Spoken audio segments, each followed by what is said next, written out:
नमस्कार, India news line में आपका स्वागत है। आज हम एक ऐसे भू राजनीतिक मोड़ पर खड़े हैं जहां लाल सागर से लेकर तेल अवीव तक मध्य पूर्व में एक नया अध्याय लिखा जा रहा है।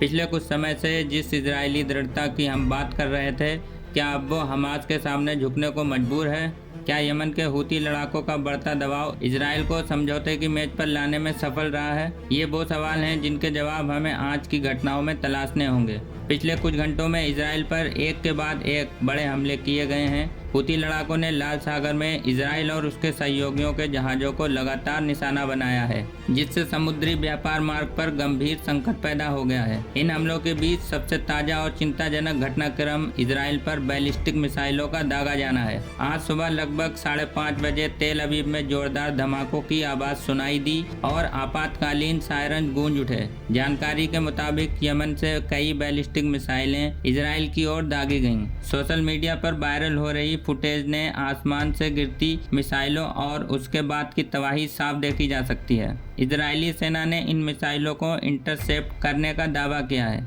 लेकिन इन हमलों की गंभीरता को कम करके नहीं आंका जा सकता। इसी बीच ईरान के रिवॉल्यूशनरी गार्ड ने एक नई मिसाइल लॉन्च करने का दावा किया है, जिसके बारे में उनका कहना है कि ये इजराइल को मिटाने में सक्षम है। हालांकि अभी इसकी क्षमताओं की स्वतंत्र पुष्टि नहीं हुई है, लेकिन ये क्षेत्रीय तनाव को और बढ़ाने वाला है। लाल सागर में समुद्री हमलों की बात करें तो हूती लड़ाके अपनी रणनीति लगातार बदल रहे हैं। पहले मैजिक सी जैसे जहाजों को स्पीड बोट से निशाना बनाया गया था, लेकिन अब वे चलती हुई जहाजों पर तट से बैलिस्टिक मिसाइलों से सटीक हमले कर रहे हैं। हाल ही में एटर्निटी सी नामक जहाज पर हुए हमले का वीडियो इसका स्पष्ट प्रमाण है। ड्रोन फुटेज में देखा जा सकता है कि कैसे इस विशालकाय जहाज को जानबूझकर इसके संतुलन बिंदु पर निशाना बनाया गया, जिससे उसमें पानी भरता गया और वो धीरे धीरे समुद्र में समा गया। ये दिखाता है कि हूती लड़ाके अब ज्यादा परिष्कृत तकनीक और रणनीति का इस्तेमाल कर रहे हैं। इन सैन्य गतिविधियों के बीच एक महत्वपूर्ण राजनीतिक घटनाक्रम भी सामने आया है। प्रेस टीवी के अनुसार हमास ने संघर्ष विराम वार्ता को आगे बढ़ाने के लिए 10 इजरायली बंदियों को रिहा करने की पेशकश की है। ये एक महत्वपूर्ण कदम है, खासकर तब जब अंतर्राष्ट्रीय समुदाय इजराइल पर गाजा में अपने सैन्य अभियानों को रोकने का दबाव बना रहा है। अंतर्राष्ट्रीय स्तर पर भी इजराइल की स्थिति कमजोर होती दिख रही है। स्पेन के प्रधानमंत्री ने बेंजामिन नेतन्याहू के